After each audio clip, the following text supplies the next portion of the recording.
Assalamualaikum warahmatullahi wabarakatuh. Alhamdulillahirabbil alamin. Mari kita lanjutkan tentang pembahasan mata kuliah analisis produktivitas. Pada video yang kedua ini kita akan membahas produktivitas secara lebih lengkap, yaitu dalam sebuah sistem. Jadi analisis produktivitas mata kuliah ini adalah mengkaji tentang konsep produktivitas dalam rangka untuk meningkatkan kinerja organisasi atau perusahaan. Itu sama saja ya. Produktivitas seringkali dihubungkan dengan efisiensi, efektivitas, dan kualitas. Sinergi faktor-faktor tersebut dan ditunjang budaya organisasi dan respon yang proaktif terhadap perubahan lingkungan eksternal menjadi hal penting yang perlu dipahami oleh manajemen. Dalam arti sederhana dan teknis, jadi produktivitas itu adalah sebuah rasio antara keluaran, output, dan masukan ya.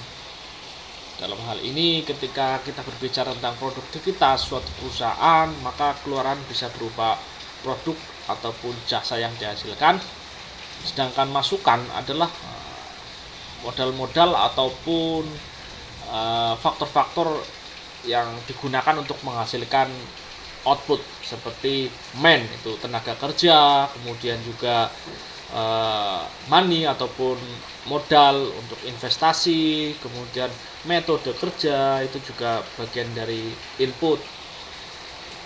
Selanjutnya, produktivitas itu dihasilkan dengan rumus sederhana, yaitu keluaran ataupun output dibagi dengan masukan atau input.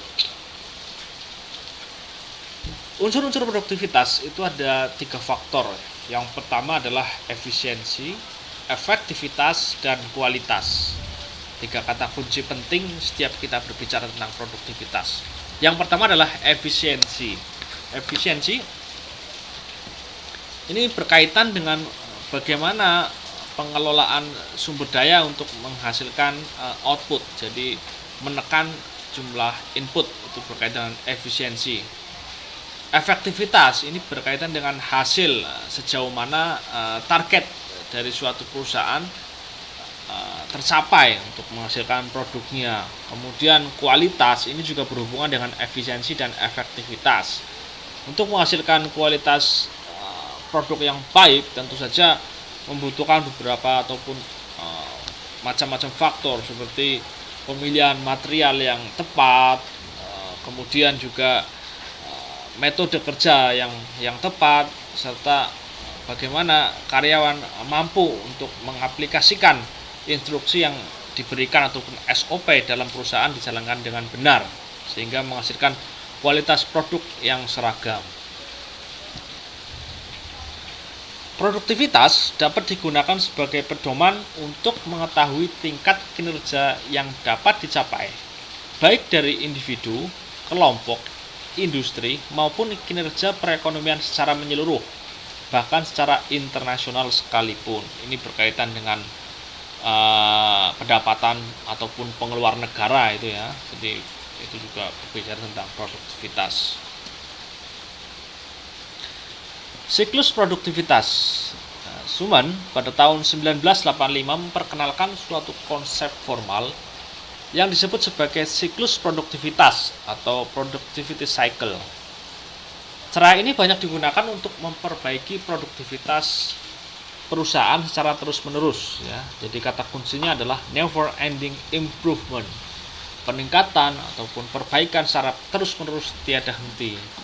Yang pertama ada tahapan measurement, kemudian evaluation, planning, dan improvement.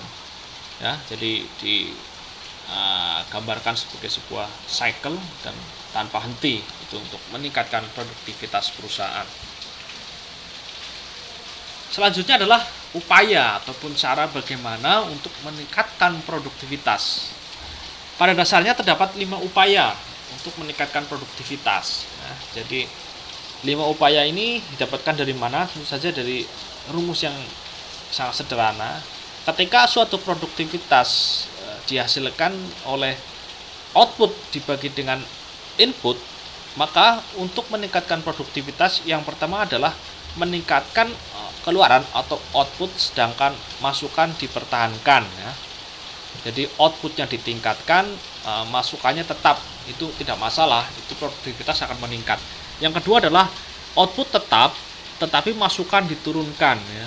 Jadi outputnya tetap tidak masalah, tapi syaratnya adalah input ataupun modal untuk memproduksi itu harus ditekan sehingga terjadi keturunan. Kemudian yang ketiga adalah keluaran naik ataupun output naik lebih besar, masukan naik lebih kecil.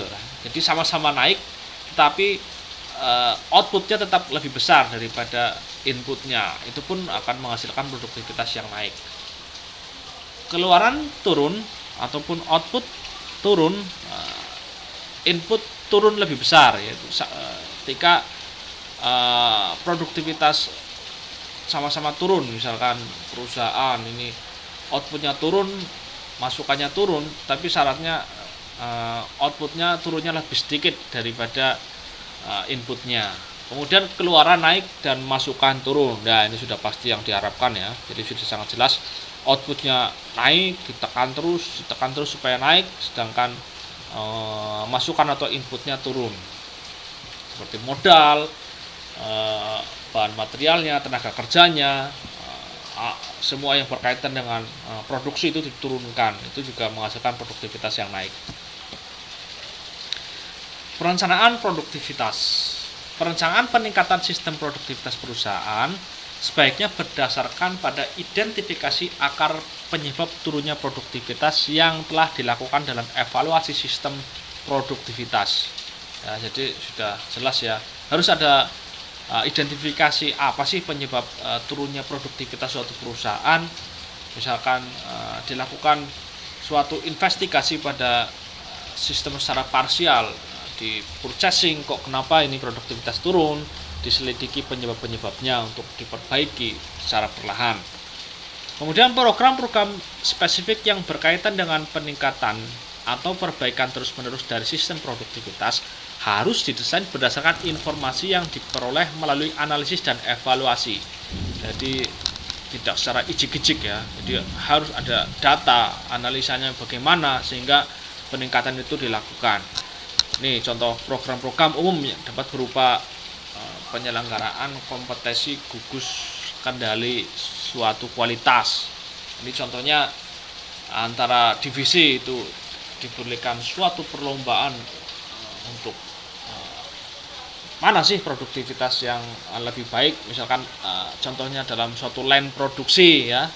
Jadi sama-sama menghasilkan baju line 1, line 2, kemudian dilakukan lomba siapa yang lebih baik, kemudian lomba tersebut tentu saja memberikan pengakuan dan penghargaan ya. Jadi dalam suatu pabrik misalkan dalam suatu acara diumumkan siapa line produksi yang memenangkan dalam suatu periode, tentu saja reward itu sangat berpengaruh, memberikan suatu penghormatan kepada karyawan sehingga karyawan merasa adanya suatu apresiasi yang tentu saja yang diharapkan oleh perusahaan adalah mereka mampu meningkatkan produktivitasnya. Kemudian kunjungan-kunjungan, kampanye-kampanye ya, jadi mereka melakukan benchmark pada perusahaan yang lebih baik ataupun perusahaan sejenis dengan produk yang sama, dilakukan kunjungan kerja untuk dilakukan pengamatan untuk selanjutnya diterapkan pada perusahaan sebelumnya. Kemudian kegiatan-kegiatan pelatihan ya, ini sudah sangat jelas ya, bagaimana perusahaan memberikan pelatihan ataupun pendidikan dasar kepada para karyawannya, pemberdayaan karyawannya, atau bahkan ada yang dikhususkan di institusi pendidikan sekolahkan untuk nantinya kembali ke perusahaan, itu juga ada. Kemudian sistem pengakuan dan penghargaan yang selaras dengan perbaikan kualitas dan produktivitas yang sudah tadi ya, jadi pemberian reward dan juga hal lain-lain masih banyak. Perencanaan program-program peningkatan produktivitas perusahaan harus selalu melibatkan tim kerjasama dan partisipasi total dari semua karyawan yang dipimpin dan dikendalikan oleh manajemen puncak dari perusahaan. Jadi keterlibatan manajemen puncak itu sangat penting ya, karena banyak kebijakan perusahaan itu berasal dari manajemen, dan operator ataupun lantai produksi hanya menjalankan aturan saja, seperti penerapan hari libur ataupun bagaimana melakukan shifting bagi para pekerja. Itu sangat berpengaruh untuk produktivitas karyawan. Perencanaan peningkatan produktivitas harus bersifat smart. Smart itu apa aja? Spesifik, measurable, dapat diukur, achievable ataupun dapat dicapai, result oriented ya, orientasi pada hasil yang ingin dicapai, dan time related ya, jadi waktu yang masuk akal ya dalam peningkatan produktivitas tersebut. Faktor-faktor yang mempengaruhi produktivitas kerja. Jadi menurut Pak Yaman Simanjuntak, faktor yang mempengaruhi produktivitas kerja karyawan dapat digolongkan pada dua kelompok. Yang pertama adalah yang menyangkut kualitas dan kemampuan fisik karyawan, meliputi tingkat pendidikan, latihan, motivasi kerja, etos kerjanya, mental, dan kemampuan fisik karyawan. Ini mempengaruhi ya produktivitas. Kemudian yang kedua adalah sarana pendukung ya. Ini mungkin yang disediakan oleh manajemen ini.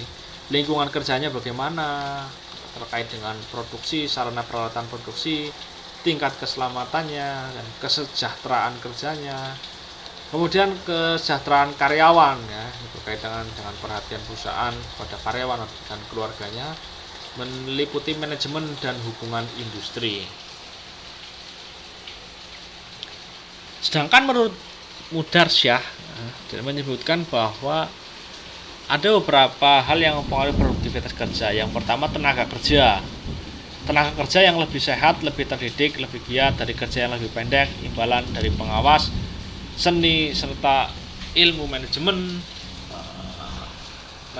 modal ini modal yang besar tentu memberikan aset ataupun fasilitas yang baik yang dapat dimanfaatkan oleh karyawan. Dari dua pendapat di atas, menurut saya masih ada lagi hal yang mempengaruhi produktivitas ya. Jadi misalkan faktor pemerintah itu juga berpengaruh untuk produktivitas perusahaan. Selain itu juga berkaitan dengan faktor lokasi perusahaan, bagaimana mereka dekat dengan sumber daya ataupun dekat dengan sumber daya, baik sumber daya alam ataupun material mentahnya, ataupun dengan sumber daya manusia yang kompeten. Itu juga berpengaruh pada produktivitas. Dari berbagai pendapat di atas dapat disimpulkan kondisi utama karyawan semakin penting dan menentukan tingkat produktivitas, dengan harapan agar karyawan semakin bergairah dan mempunyai semangat dalam bekerja, dan akhirnya mempertinggi mutu pekerjaan, meningkatkan produksi dan produktivitas kerja. Demikian, kurang lebihnya mohon maaf. Wassalamualaikum warahmatullahi wabarakatuh.